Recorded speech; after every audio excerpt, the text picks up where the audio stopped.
Glórias a Deus. Glória a Jesus. Aleluias. Louvado seja o nome do Senhor. Meus irmãos, vamos abrir a nossa Bíblia lá no Evangelho de Marcos, no capítulo 2, em nome de Jesus. Aleluia. Evangelho de Marcos, capítulo 2.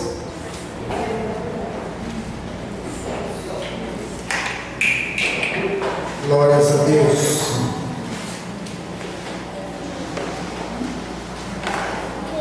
O Evangelho de Marcos fica entre Gênesis e Apocalipse. A dica abençoada, hein? Não é evangelista, né? Dica bem fácil. Ó, se alguém estiver sem a Bíblia, tem alguém sem a Bíblia aí, irmão? Tem a Bíblia, né? Mas tem uma Bíblia aqui, irmão. Alguém sem? Isso, quero que todos acompanhem essa leitura. Glória a Deus. Tem mais alguém aí que está precisando de uma Bíblia aí? Essa aqui é a árvore. A Bíblia aqui, não é árvore também. Era só para irmã mesmo. Amém? Evangelho de Marcos, no capítulo 2. Aleluia. Diz assim: e alguns dias depois, entrou Jesus outra vez em Cafarnaum, e soube-se que estava em casa. E logo se ajuntaram tantos, que nem ainda nos lugares junto à porta cabiam, e anunciavam-lhes a palavra.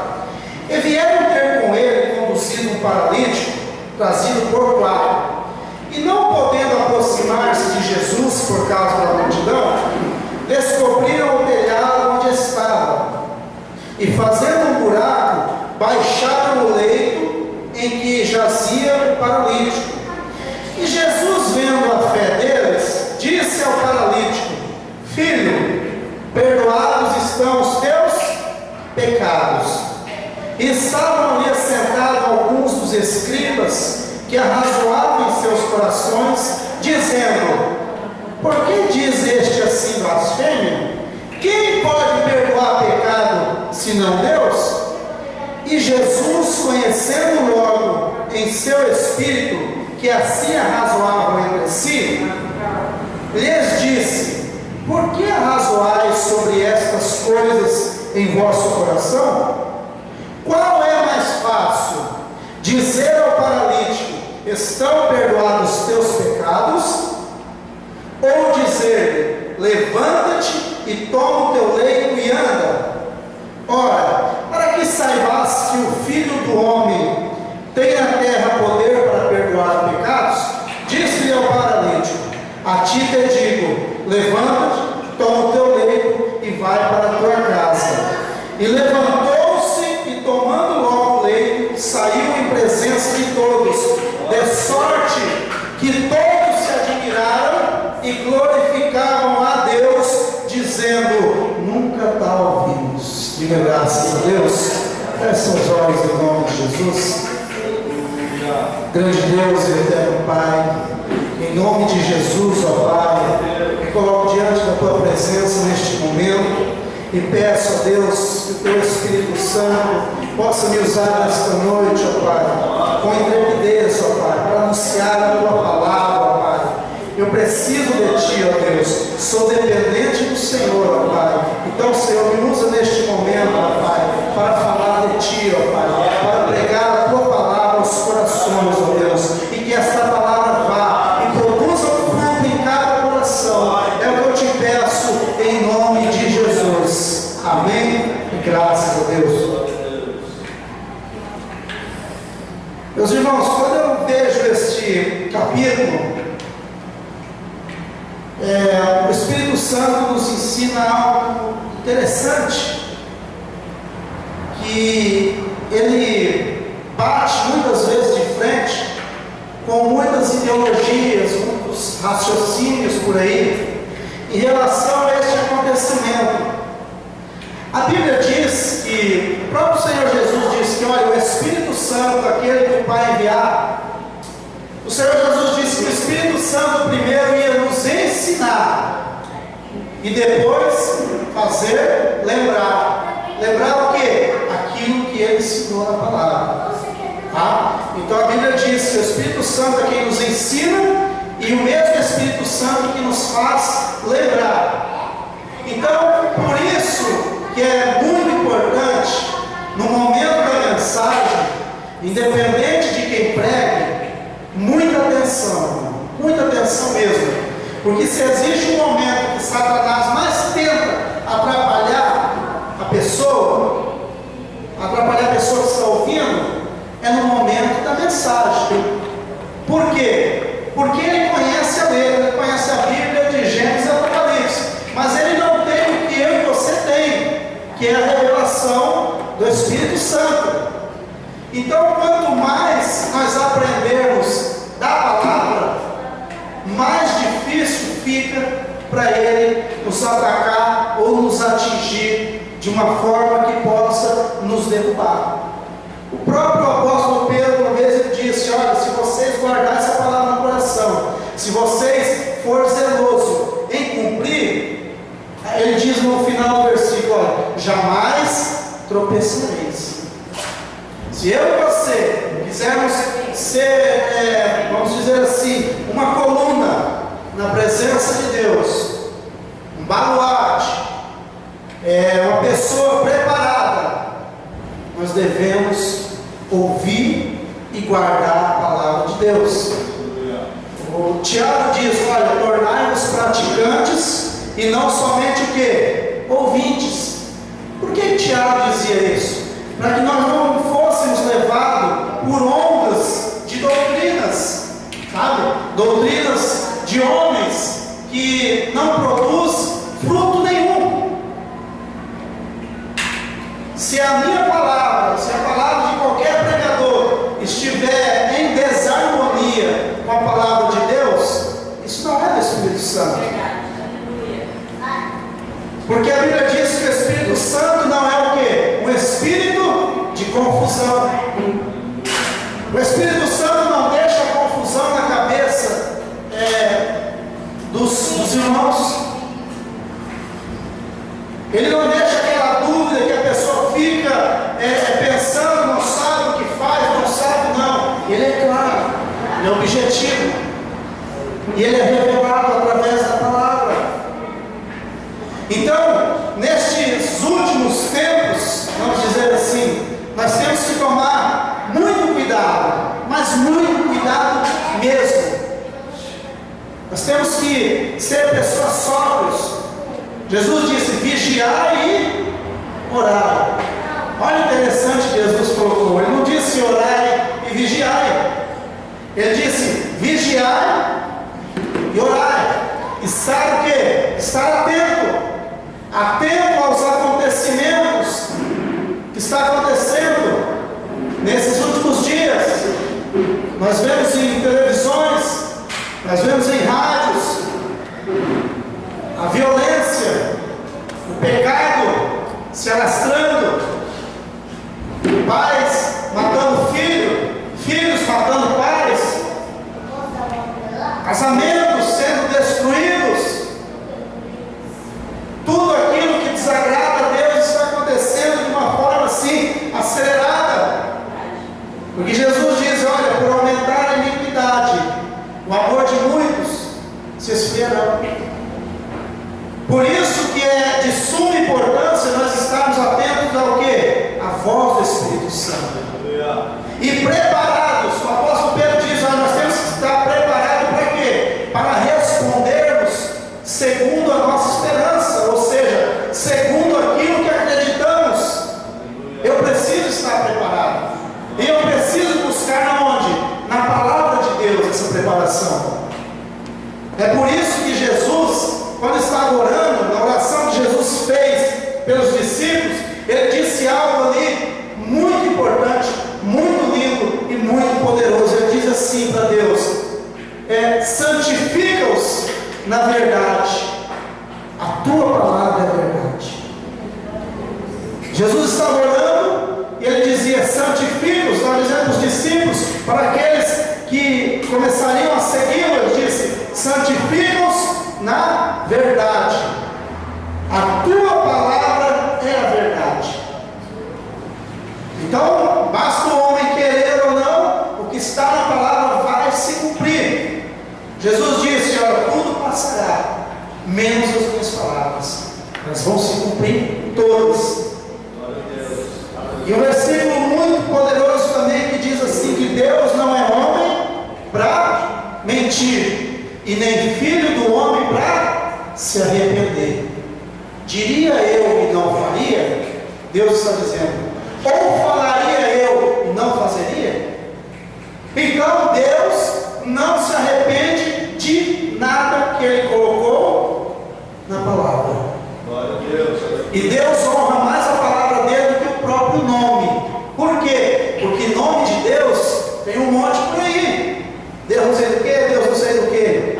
Então, Deus honra a palavra dele. E a Bíblia diz que Ele não se arrepende de ter posto nada aqui na palavra. Aonde é que eu quero chegar? Essa preparação que eu estou dizendo que nós temos que ter. Existem muitos ventos de doutrinas por aí. É aquilo que eu disse: se a minha pregação estiver em desacordo, não estiver de acordo com a palavra de Deus, isso não é o Espírito Santo, e eu não estou sendo usado pelo Espírito Santo. Então estamos chegando em tempos difíceis, que nós temos o quê? Que estarmos preparados. Preparados para certas atitudes. Eu quero dizer para os irmãos aqui, quero ser bem claro.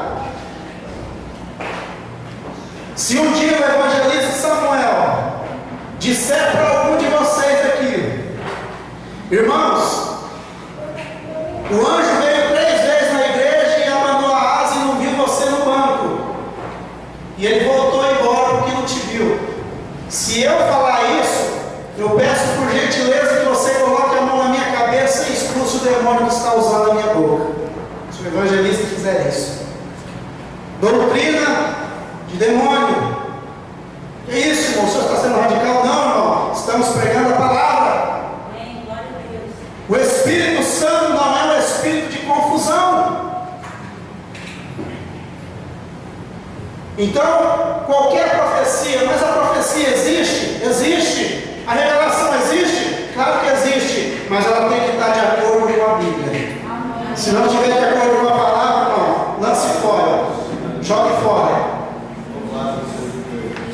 Porque Paulo diz: olha, vamos tentar enganar vocês com doutrina. O Paulo foi bem direto mesmo. Ele diz: olha, doutrina de demônio. Cuidado com o negócio de anjo vir e voltar. Cuidado com esse negócio. Porque o anjo da Bíblia diz que eles são ministradores, estão a nosso favor, sim, mas não para isso. Os anjos têm mais o que fazer. Eles não vão estar vindo toda hora ver se você está na igreja, não. A decisão Deus deu para mim e para você. Amém, igreja? Isso é a palavra de Deus. Então eu não posso fugir disso. Eu não posso inventar algo por mim mesmo. Através da revelação, eu jamais posso dirigir a vida do irmão. Isso não é Espírito Santo. Ora, não, eu senti que você tem que fazer isso. Ó, o Espírito Santo mandou você. Olha só, eu estou falando aqui de coisa que eu já ouvi. Ó, o Espírito Santo mandou você separar da tua esposa. Que isso? Você não é Espírito Santo, irmão, nunca. Nem vai ser. A situação. Eu estava falando com a irmã aqui no começo que algo que acontece, não precisamos ir muito longe para ver certas atitudes, certas coisas acontecendo. Por quê? Porque está chegando o quê? O fim dos tempos. E eu não posso deixar de enganar. Eu tenho que buscar na onde? A palavra. Tem um versículo lá em Timóteo que diz assim: ó, procura apresentar-se a quem? A Deus, como obreiro aprovado, que não tem do que se envergonhar, e que maneja o quê? Bem a palavra de Deus. Procura apresentar-te a quem? Primeiro a Deus. Ele está dizendo obreiro aqui, irmãos, mas é todos aqueles que aceitaram Jesus. Procura apresentar-te primeiro a Deus. O obreiro aprovado, não tem que se envergonhar. Apóstolo Paulo diz: eu não me envergonho do Evangelho. Por quê? Porque é poder de Deus para a salvação daqueles que creem. Aleluia. Então eu não me envergonho do Evangelho, eu não me envergonho do poder de Deus. Amém, igreja?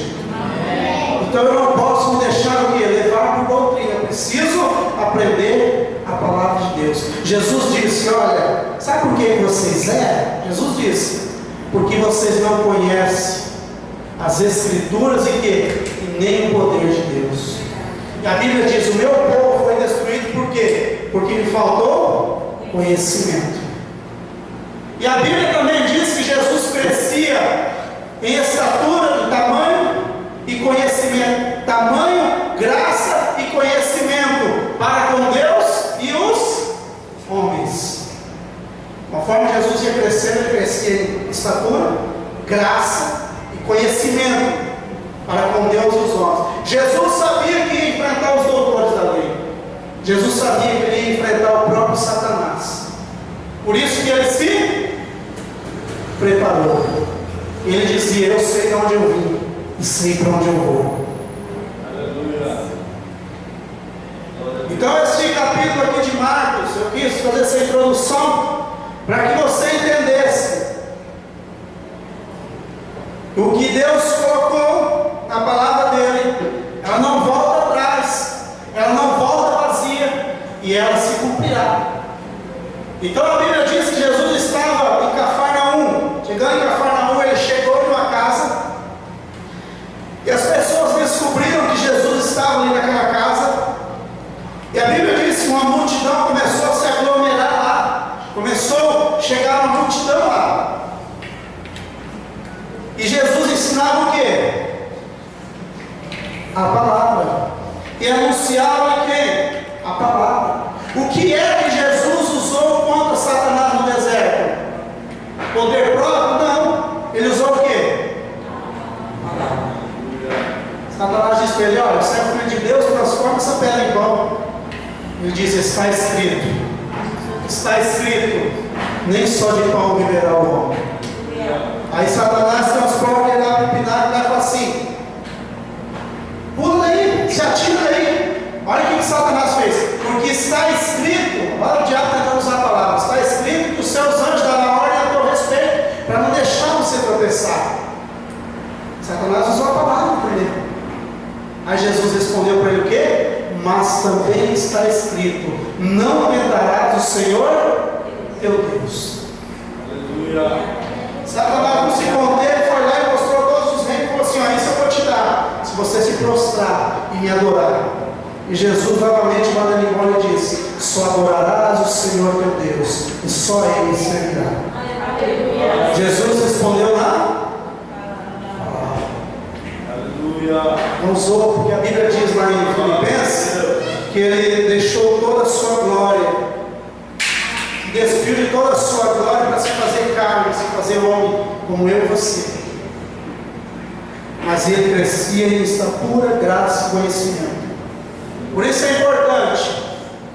E ele estava anunciando a palavra. E vieram ter com ele, conduzido um paralítico, trazido por quatro. A multidão estava naquela casa. E aqueles quatro, que a Bíblia não relata o nome deles, estavam trazendo um paralítico, vamos dizer assim, em uma maca. Mas eles não conseguiam se aproximar de Jesus. Eles não conseguiam se aproximar de Jesus por causa do quê? Por causa da multidão. Porque as pessoas se maravilhavam com o que Jesus dizia. As pessoas diziam: olha, esse fala com autoridade, não é igual aos fariseus. Esse tem uma palavra diferente. Esse tem uma palavra de amor. Esse tem uma palavra que restaura. Este homem tem uma palavra que transforma a minha vida. As pessoas pensavam assim e viam que Jesus fazia isso mesmo. Curava, libertava, levantava o ser humano e dizia para o ser humano: olha, você é maior do que você pensa ser. Ele dizia para as pessoas que o Filho vos libertar, verdadeiramente sereis livres. E quando Jesus disse isso, ele não tinha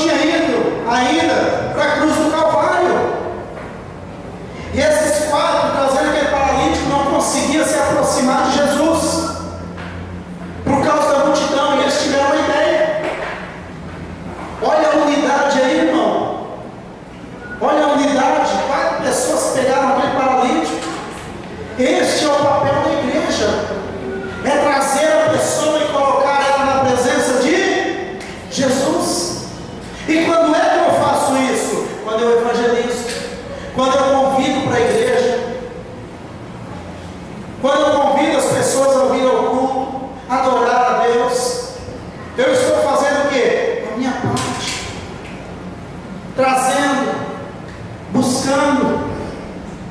E esse paralítico, então, eles não conseguiam chegar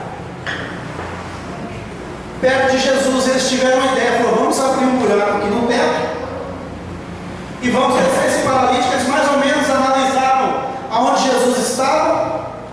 Bom, nós vamos subir nesse teto, vamos abrir um buraco e vamos descer esse paralítico na frente de Jesus. Então, eles ali, o que eles fizeram? Eles analisaram tudo, o tempo.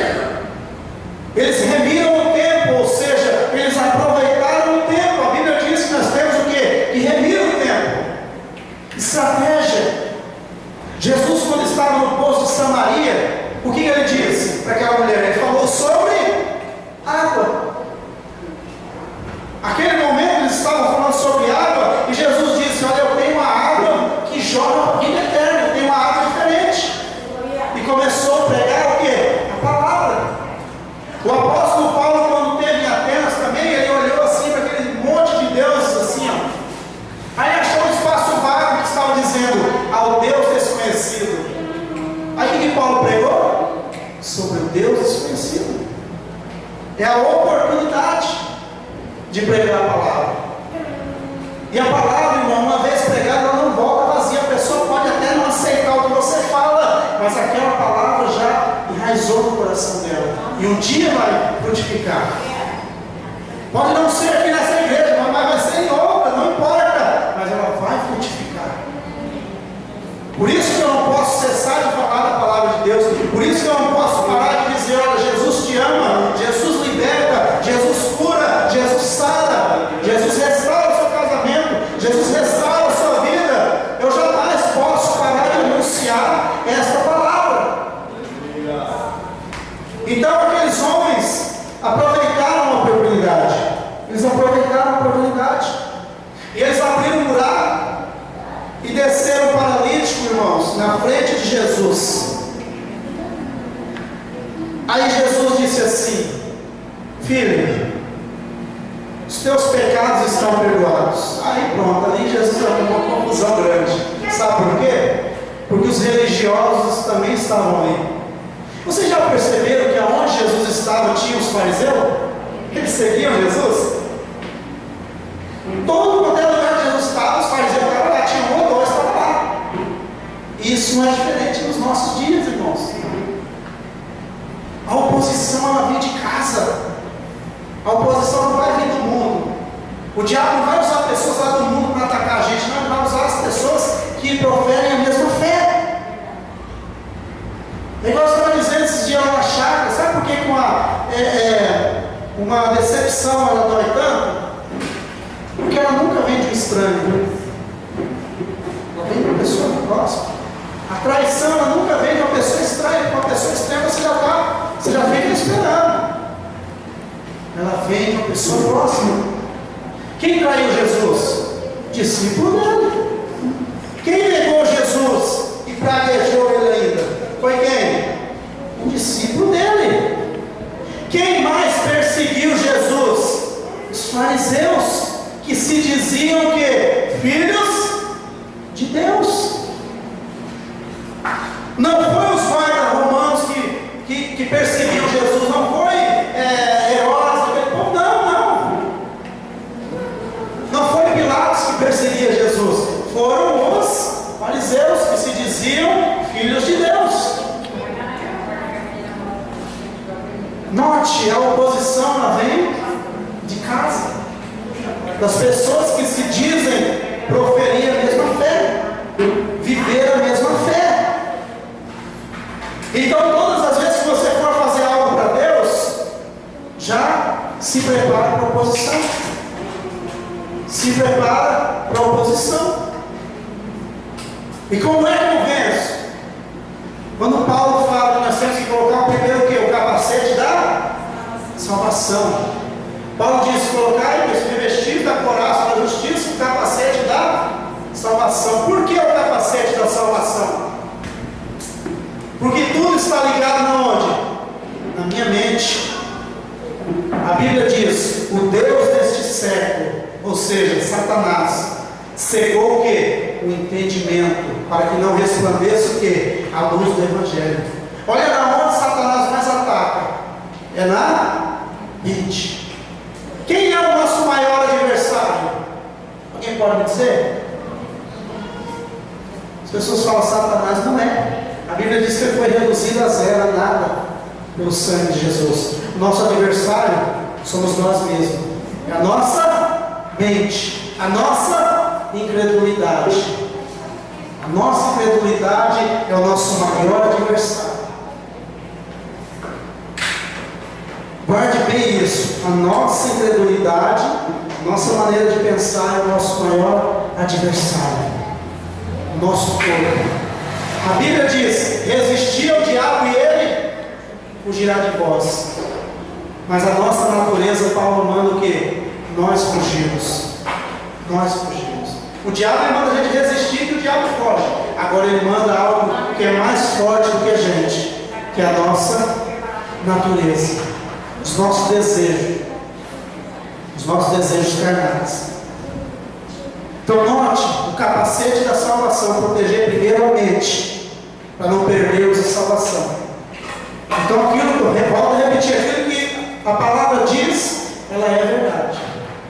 Eu quero chegar, estou falando isso porque eu quero chegar num ponto aqui que eu quero que vocês entendam. Entenda de uma vez por todas. Nós temos que entender e procurar sabermos de verdade o que somos em Cristo. O que significa o sacrifício de Cristo. Quando Jesus disse aquela palavra, está consumado, que peso teve aquela palavra? Eu preciso entender. E esse entendimento é no meu pensamento. E eles baixaram e Jesus vendo disse: filho, perdoados são os teus pecados. Os fariseus começaram a reclamar, a razoar no coração: quem é esse homem? Quem é esse homem que está perdoando pecado? Por acaso ele é Deus? E Jesus, conhecendo o coração, disse para eles assim: qual que é mais fácil? Dizer os seus pecados estão perdoados? Ou dizer para o paralítico: levante e anda? Fez essa pergunta para os fariseus. E Jesus, sem esperar eles responder, disse: olha, para mostrar para vocês que o Filho do Homem não é a placa da igreja. Estou dizendo, o Filho do Homem tem poder na terra e no céu. Ele olhou para o paralítico e disse: então agora você vai levantar e andar. Eu vou mostrar que eu tenho autoridade no céu e na terra. Ele disse para mostrar que o Filho do Homem, muitas vezes nós confundimos isso. Jesus está dizendo para mostrar que o Filho do Homem, não a igreja tal, a igreja tal, a igreja tal tem o poder de Deus, não. Para mostrar que o Filho do Homem, está falando Jesus Cristo, é o único que sara, cura, liberta e que pode salvar o ser humano. E fora dele, nenhum outro nome há. Ele é o único mediador entre Deus e os homens. Amém, igreja? Então eu preciso entender, primeiro passo, que quem cura é Jesus. Não é o pastor, não é o evangelista, não é a placa da igreja. Quem cura, restaura e salva é Jesus. Primeiro passo que eu preciso entender, Jesus ensina aqui, para provar, ele diz aqui, ele disse, para provar que o Filho do Homem tem na terra poder para perdoar pecados, disse ao paralítico: levanta e anda. Quando eu entendo que é Cristo que faz, quando eu entendo que todo o senhorio está nas mãos de Jesus, quando eu entendo a minha posição em Cristo como reis e sacerdote, eu começo a reinar. Eu começo a desfrutar das bênçãos que Deus tem para a minha vida. Mas isso só vai acontecer quando o quê? Quando eu entender. Vou citar o nome do pregador aqui, porque ele mesmo disse isso em rede nacional. Vocês conhecem o pastor Marcos Feliciano, conhece? Gosto muito daquele pastor. E ele tinha uma maneira de pregar. E ele pregava, ele gritava, ele levantava a perna e fazia assim. E ele contando isso, irmãos. E ele estava pregando num congresso de jovens. E ele dizia: Deus vai fazer isso, e aquele jovem pulando e falando em línguas, e outro virando piroleta, e outro para lá. E aquilo foi uma experiência muito grande na vida dele, ele estava dizendo. que acabou o culto, ele chegou, os jovens chegou, abraçou ele e falou: pastor, mas que culto, pastor, que palavra, pastor. Aí o Espírito Santo tocou no coração dele. Pergunta se eles gostaram. Vocês gostaram? Nossa, pastor, mas nós gostamos muito, pastor. Sentimos o Espírito Santo. Aí o Espírito Santo disse no coração do pastor Marco: agora pergunta para eles se eles entenderam a palavra. Aí, pastor, mas vocês entenderam a palavra? Eles já... pastor, a gente estava na unção, fomos no terceiro céu, fomos arrebatados, e sabe? O Espírito Santo diz no coração do pastor Marco Cristiano: o Evangelho não é para sentir, ele é para entender. Ao entender, eu vou reinar. Quando eu entender, quando a minha mente dominar todo o meu corpo, com a convicção, com a verdade e com a certeza daquilo que eu sou em Cristo, aí eu vou crescer, irmão. Aí eu vou crescer. Quando eu entender o que eu sou em Cristo, aí eu vou crescer. Ele disse: olha, para mostrar que eu tenho poder, o Filho do Homem tem poder na terra para perdoar pecados, a ti te digo, ó, levanta e anda, falou o menino. E aquele paralítico se levantou, tomou o seu leito e foi para sua casa. E levantando-se logo, tomou o leito e saiu na presença de todos, de sorte que todos o quê? Se admiraram e glorificavam quem? Olha que o versículo 12, preste atenção no versículo 12. E levantou-se o paralítico e pegou o seu leito e saiu em presença de todos, de sorte que todos se admiravam e glorificavam a quem? A Deus. Ué, mas não foi Jesus que estava ali? Não foi Jesus que fez aquele milagre, mandou o rapaz levantar? Mas o interesse, o foco principal das obras de Jesus era para glorificar a Deus. Quando a minha vida, as minhas ações, os meus pensamentos, as minhas atitudes, elas estão de acordo com a vontade de Deus, eu estou o quê? Glorificando a Deus. Jesus disse: para que o Pai seja glorificado em quem? No Filho. Porque quando eu ando igual Jesus andou, quando eu amo igual Jesus amou, eu estou glorificando a Deus com a minha atitude. Agora eu quero chegar no ponto mais interessante dessa mensagem. Eu quero que você abra o teu coração agora. Olha, de verdade mesmo, e guarda isso. Quando você aceitou Jesus, aleluia. Quando você aceitou Jesus como o único e suficiente Salvador, sabe o que aconteceu no mundo espiritual? Você sabe o que aconteceu na sua vida? Automaticamente você foi curado também. Vocês entenderam? Quando você aceitou Jesus, porque quando você aceita Jesus, o que acontece? Você foi perdoado. E essa passagem diz a mesma coisa. Quando você foi perdoado, automaticamente você foi também curado. Por isso que eu estava fazendo toda aquela introdução para chegar nesse ponto. Meu irmão, você que aceitou Jesus como o único e suficiente Salvador, você automaticamente, no momento da sua decisão, através do perdão que Jesus te concedeu, você também foi curado. E é isso que Satanás não quer que as pessoas saibam. Peraí, então eu estou sofrendo essa enfermidade? Então isso está errado. Eu vou entrar na presença de Deus agora e vou exigir aquilo que Jesus conquistou na cruz do Calvário. Quando Jesus disse: olha, está consumado.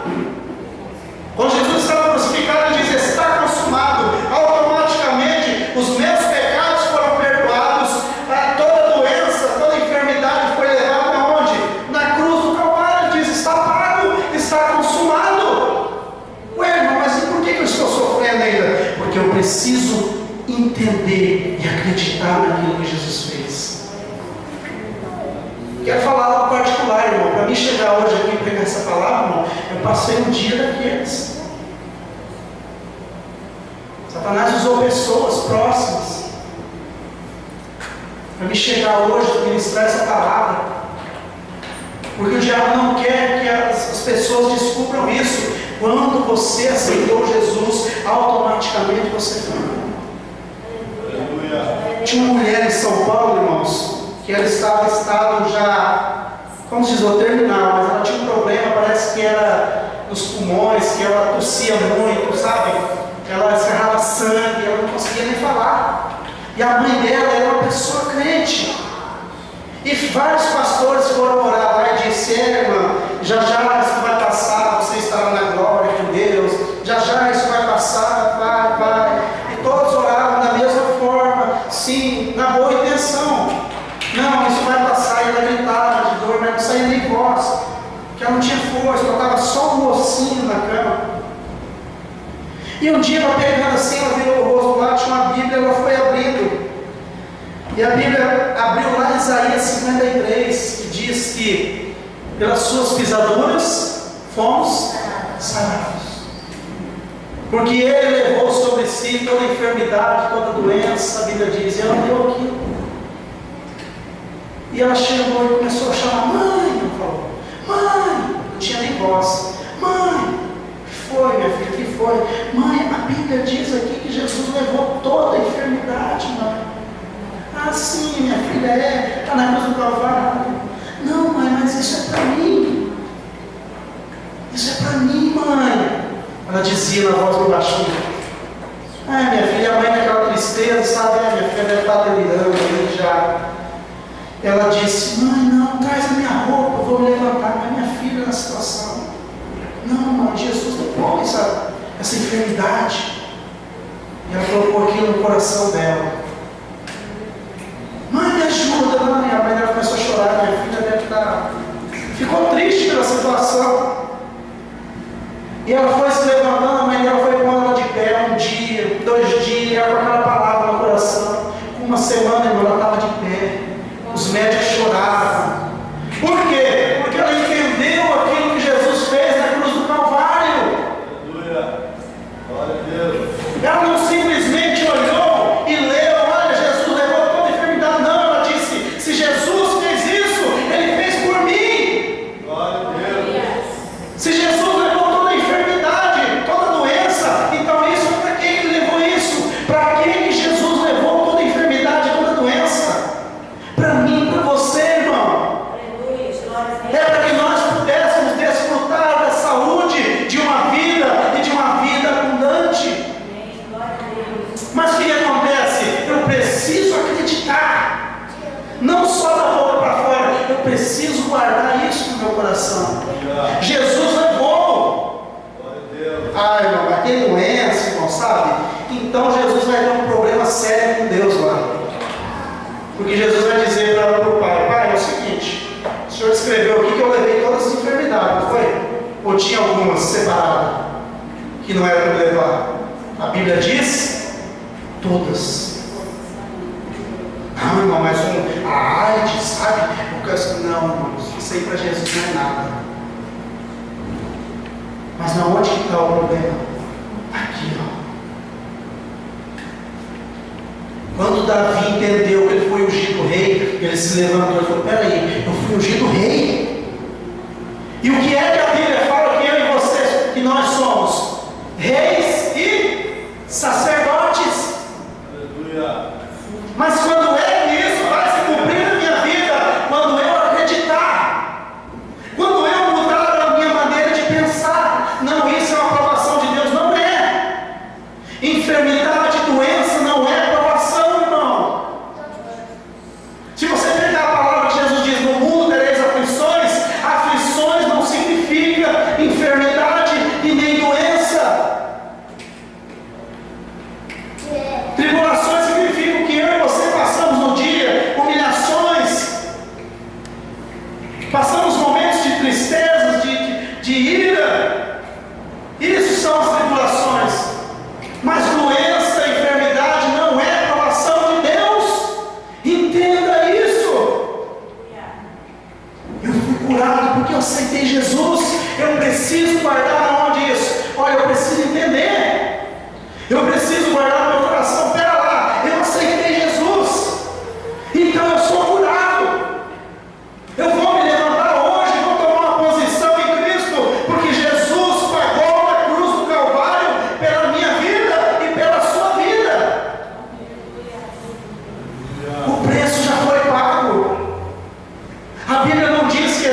todas, Ele levou sobre si. Vamos lá em Isaías, irmãos. Vamos pegar Isaías 53. Glória a Deus. Louvado seja o nome do Senhor. Deus fez milagres, irmãos, para a tua vida, irmão. Isaías capítulo 53, lá no versículo 4. Olha o que diz. Todos encontraram? Eu quero que todos vejam, porque todos são testemunhas daquilo que está escrito na palavra de Deus. Isaías capítulo 53, no versículo 4, diz assim, olha: verdadeiramente. Olha, já começou falando, olha, isso é verdade. Verdadeiramente, Ele tomou sobre si as nossas enfermidades e as nossas dores levou sobre si. E nós o reputávamos por aflito, ferido de Deus e oprimido. Versículo 5. Mas Ele foi ferido por causa das nossas transgressões e moído por nossas iniquidades. O castigo que Jesus levou, que nos traz a paz, estava sobre Ele, e pelas suas pisaduras fomos o quê? A Bíblia não está dizendo, pelas suas pisaduras eu serei sarado. Não, fomos. É por isso que Jesus disse: se o Filho vos libertar, verdadeiramente serei livre. Livre. Lembra a mensagem do irmão lá de Nova Andradina? Lembra? Seja livre. Seja livre. Se o Filho vos libertar, verdadeiramente sereis livre. Então, no momento que eu aceitei Jesus, eu tenho essa liberdade do Espírito Santo dentro de mim, e eu posso orar e mandar essa enfermidade embora, porque eu tenho autoridade, porque Jesus levou na cruz do Calvário. Tem uns salmos que diz assim, olha, para nós glorificarmos a Deus e não nos esquecer do que? De nenhum. Salmo 103, irmão. Vamos lá, nós vamos passear um pouquinho na Bíblia aqui. Salmo 103. Vamos ler todo mundo junto o que a Bíblia diz, irmão. Salmo 103. Todos encontraram? Lá no versículo 2, ó. Salmo 103, versículo 2. Todos encontraram? Amém? Diz assim: bendize, ó minha alma, ao Senhor, e não te esqueças de nenhum de seus. É Ele quem perdoa todas as tuas iniquidades e sara todas as tuas enfermidades. Olha Deus falando. É Ele que perdoa todas as iniquidades e sara o que de novo? Todas as tuas enfermidades. Deus não é homem para mentir, e nem filho do homem para quê? Para se arrepender. Ele está dizendo: diria eu e não faria? Ou falaria e não fazeria? E essa aqui é a palavra de quem, irmão? Da igreja? Não, é a palavra de quem? Palavra de Deus. É o próprio Deus. Quando eu abrir a Bíblia e ver que é o próprio Deus falando comigo, eu começar a entender isso, eu vou desfrutar das bênçãos de Deus, das maravilhas que Deus tem para a minha vida, quando eu entender, quando eu acreditar. Então Jesus disse: olha, perdoados estão os teus pecados, falou aquele paralítico. Mas o mesmo poder de perdoar é o mesmo poder de curar, é o mesmo poder de libertar, de restaurar. Aleluia. Mas eu preciso acreditar. Eu sou livre de todas as enfermidades e de todas as doenças. A enfermidade vem, irmão, no nosso corpo? Vem sim. Ela vem. Muitas vezes a enfermidade, ela faz nos elevar a algum nível de espiritualidade, sim. Algumas experiências nós tiramos das enfermidades, sim. Mas aquilo é para o nosso crescimento, até nós entendermos que não precisamos mais sofrer enfermidades e nem doenças. Tudo aquilo pode cooperar para o crescimento, mas aquilo não é um estilo de vida. Uma pessoa dizendo: eu estou sendo provado por Deus. Não. A